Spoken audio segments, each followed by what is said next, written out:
In July this year, in a small West Sussex village, people woke up one morning to an unfamiliar sight. Their new neighbours, a group of Buddhist monks, on their arms round. 1,000 years, and they've come to England now in response to a growing interest here in Buddhism. The community consists of about 20 monks, novices and lay followers. Their day has begun at 4 a.m. with meditation followed by chanting in Pali.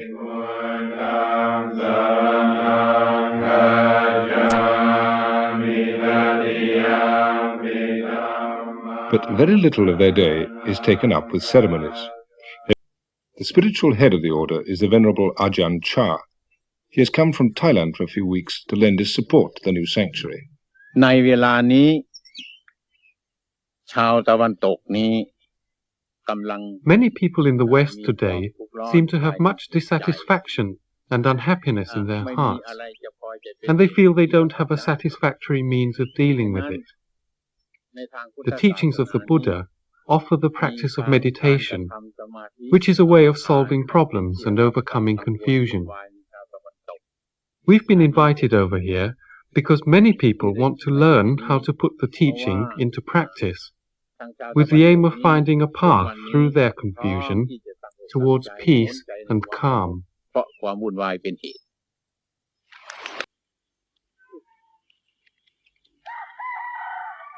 They're not allowed to possess money, nor grow their own food. This ensures their total... Communist spies, or the abbot was the king of Thailand in disguise.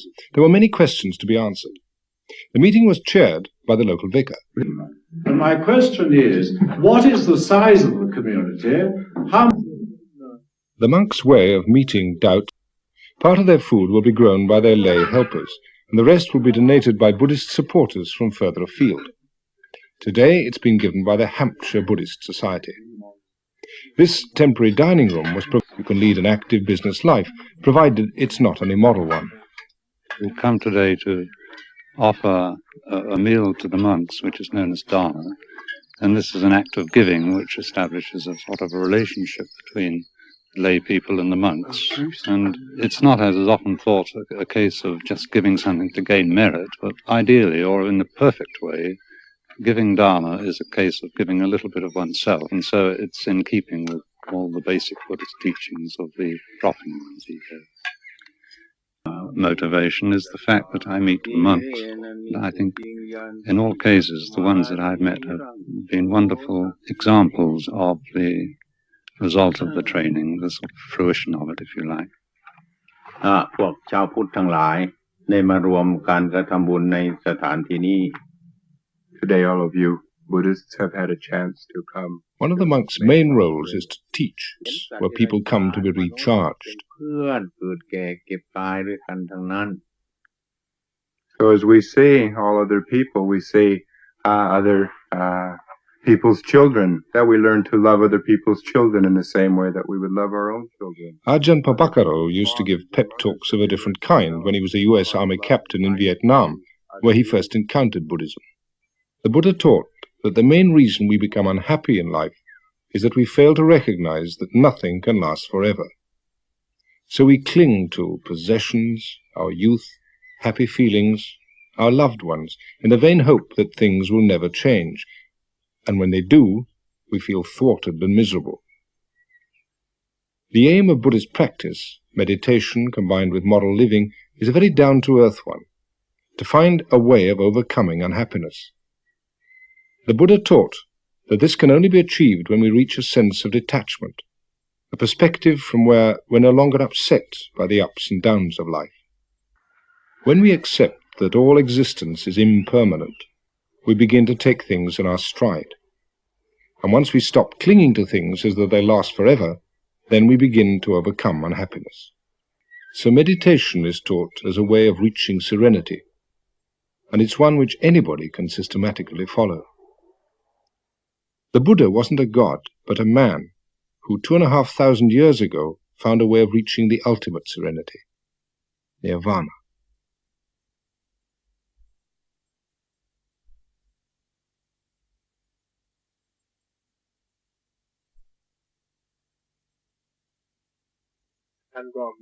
But meditation isn't regarded as something just for monks. Does your meditation include the mindfulness aspect which was taught by the Buddha?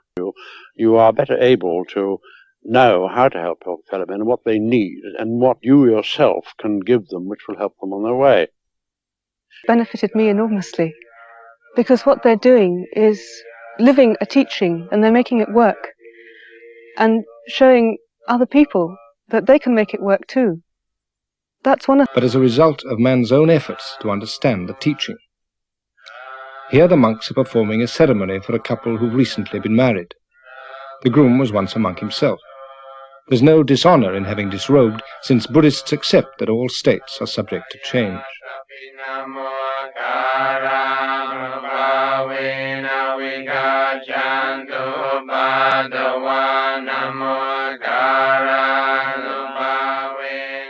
Buddhist ceremonies aren't considered as sacred, merely as a means of focusing the mind, and they don't always have to be conducted with solemnity.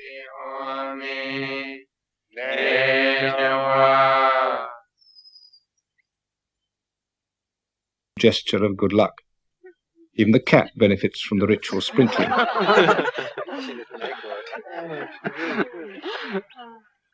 We'll probably get letters from me. Doris. Who'd be a Buddhist cat? Soon after their arrival, the monks were visited by 3 senior members of the Anglican clergy. The local rural dean is Canon Hayman. When I was asked to come to England, people would say, are you going to wear those robes? They'll only repel people. People will think you're some kind of hippie or freak, and that it will not help Buddhism at all. You should dress for the particular cultural setting you're going to.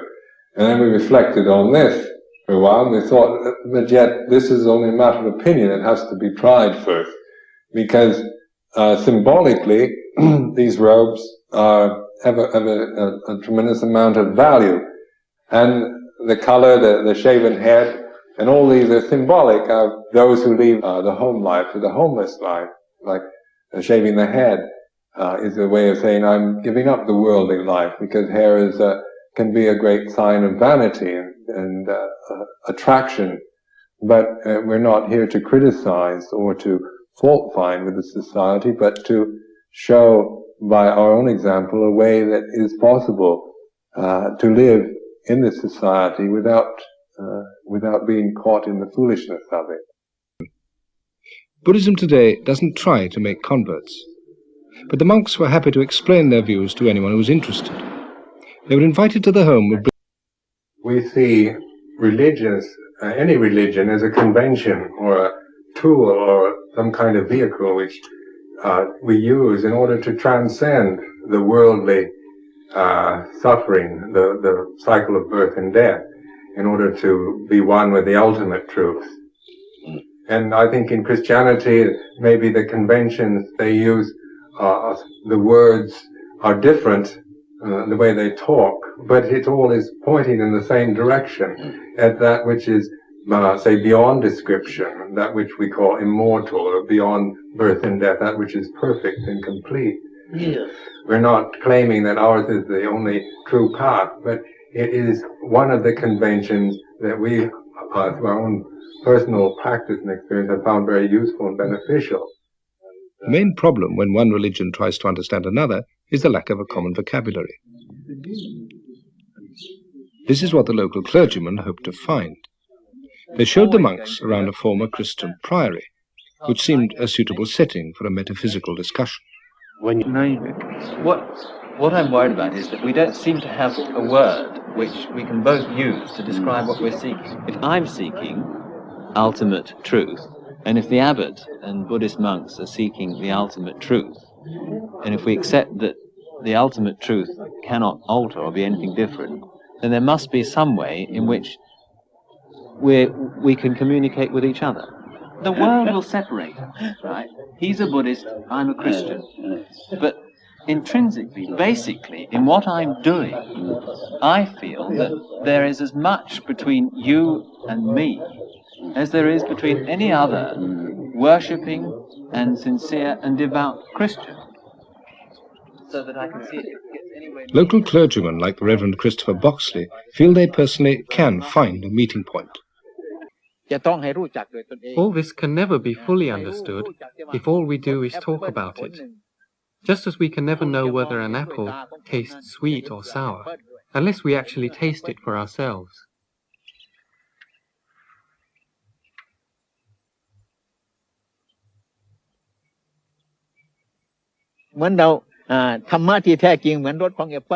The ultimate truth is like the flavor of an apple, which you can't see with the eye or hear with the ear. The only way to experience it is to put the teaching into practice. Once you've tasted it, you'll no longer be in any doubt about its flavor, and you won't have to ask anyone else. The problem will be solved.